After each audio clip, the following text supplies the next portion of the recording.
Assalamu alaikum wa rahmatullahi wa barakatuh to some of you, and peace out to the rest of you. I've tried to record this and make it short many times and I can't. So let me just go ahead and cut right to it. Hit the share button. I'm not going through the long intro. The message is more important than I am. If my last upload was part 1, in which I try to answer multiracial movement's question, and this is part 2, then this will be an explanation of what part 1 does and does not mean. That's all. I don't think I've been through this before, but of course, there's a lot to cover in this topic alone. So, I mean, that's why I got so many videos from the last week and a half out on this just now.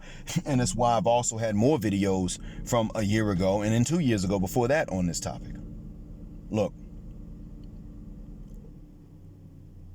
I'm gonna give a shout out to Caesar Cannon, first of all, because Mr. Cannon did not know about this 8 months ago. And when he heard my premiere of the part 1 of this, he did something people rarely do. That was, he listened and learned. He doesn't have to agree, but he at least listened, heard it out, and didn't jump to any bad conclusions about my intention and just, that mother cuss word line, and he talking like a victim. And he didn't do all that. He listened and he learned. Now, granted, I'm glad he did not know about this firsthand. I don't want anyone to know about it firsthand. I'm glad he didn't have to. New Orleans is different from the rest of the Gulf Coast like that. We've always known, all along the Gulf Coast, we've always known that New Orleans was different. I did not know about this particular difference, the higher ambiguity threshold, until I was in my 20s. Now I'm in my 40s.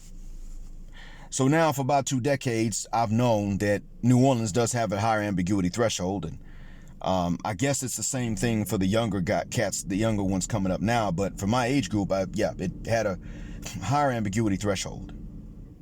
My brother lived there for a while and he could attest to that.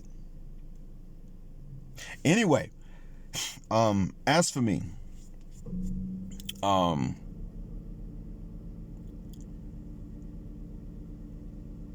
this is where I explain some things that does mean and some things that doesn't mean. And the first thing I'm going to say is that to the MLS women, what you've been through at the hands of the sistren of the community, the matriarchs and the gynocrats, colorism crybabies, who, by the way, aren't making up everything they say, but will confuse some instances for colorism when they're not, and will also exaggerate and add other instances that are not to supplement the instances of colorism they have experienced. What you've experienced at their hands has not made you and the golden sphere into perpetual victims. Granted, you are victims, and they're victims of whatever they experienced, oftentimes at the hands of aunts and moms and grandmoms who resembled them. Yeah, they're victims in that regard. But many of you in the golden sphere listening are not perpetual and professional victims. In other words, you decided you're going to make yourselves expensive targets if anybody's going to make you a target at all. And that's the right way to be. But, of course, there are other MLS women who are victims, but for the most part, we MLS men have not. We've taken your way, which is that we don't walk around with our heads hung low because we're victims. We've learned, one, we don't have to go around fighting as adults, fortunately. But the other thing, too, that we've learned is that we don't even have to stay in the community. We've learned, for the most part, that Afro-Latinas and Southeast Asians will show us some love, at least a medium amount, as much as any other man might be shown any other part of the world. Now, let me tell you another thing that it does mean that can be some bad news, and then I'll tell you the good news. The experience that I mentioned do mean that many MLS men between 45 and the late 20s may be incapable of pair bonding with you. Not that they don't like you or they think you're unattractive, but you, see, the thing is that you know that women can be imprinted. Many people don't know that guys can be imprinted. A lot of guys don't know because they don't have that much experience, but guys can be imprinted. And a lot of us are. I'm imprinted. I was able to partially undo my imprint because I was in a unique situation about 6 years ago. So now I can perform for an MLS woman, so to speak, but I don't know if I'd be able to do it for one. Actually, I would not be able to perform for an MLS woman from the Western English-speaking world. Absolutely not. I couldn't do it. And it's not your fault, those of you listening and those of you in the golden sphere, unless you were part of the process years ago, it's not your fault. But it's just what I learned. It wasn't hatred. It was just what I learned. Someone over here has interest in me. She doesn't. If she does, she will hide it. If she will hide it, she will get disrespectful out in public because she's got a point to prove because she's trying to hide it. So never mind. But if you were to put me in, let's say, North Africa or a non-Western nation, and an MLS woman gave me choosing signals, I could give her a chance if I'm single and available, but I'm not. And if we married, then I could perform for her.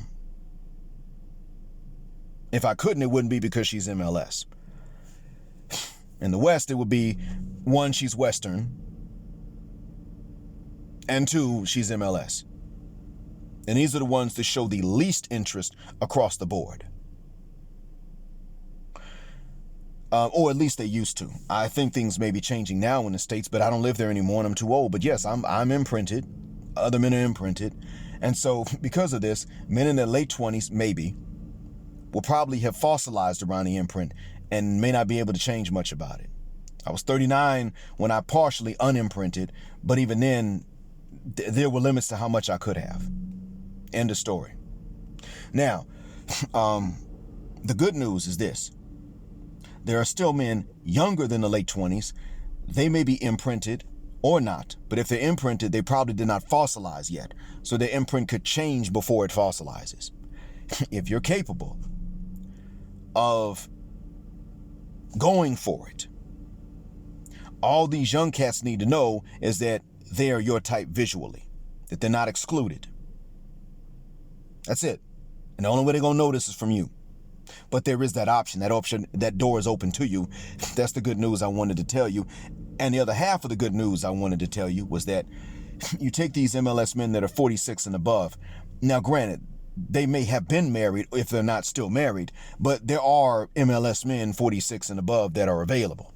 And if that's what you like, if that age is okay with you, there they are. They've never even been imprinted they have not experienced being the last pick of any black women of any percentage of black blood or admixture thereof. They haven't experienced that. They have not experienced any complexion of black women categorically or any percentage of black blood of black women categorically rejecting them. They have not experienced this for the most part. They came of age, let's say about 87 or before. So what that means for them is that when they came up, either being MLS was an unfair advantage to them, or at the very least, it was just neutral, but it did not count against them. They don't have that experience. So if that's your type, they're not going to assume that they are or that they're not. Ones that are now 45 and in between 29 have grown up being told and being shown they ain't attractive black women's type. They certainly ain't an MLS attractive woman's type. And therefore, and they may have they probably fossilized around that. And from years of being shown that they're not her type, they can't turn around and change. They may have already been imprinted by the Afro-Latina or the Southeast Asian. But not the Western MLS woman. And if you're not one of those ladies that had anything to do with teaching this lesson to these guys, and it is not your fault, and I'm not blaming you, I'm simply informing you, that's all. But I wanted you to have an idea as to the level of detail of the bad and the good news alike. I wanted you to understand the good and bad of what this may mean. I know I covered this before, and I'm covering it again to try to give you this piecemeal so that I don't overwhelm you with any long 7-hour live stream like I've done before on other topics.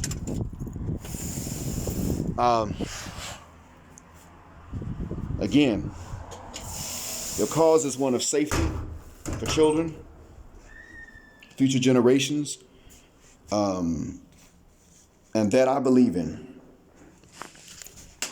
Thank you for listening. Black heart, black mind, blackout.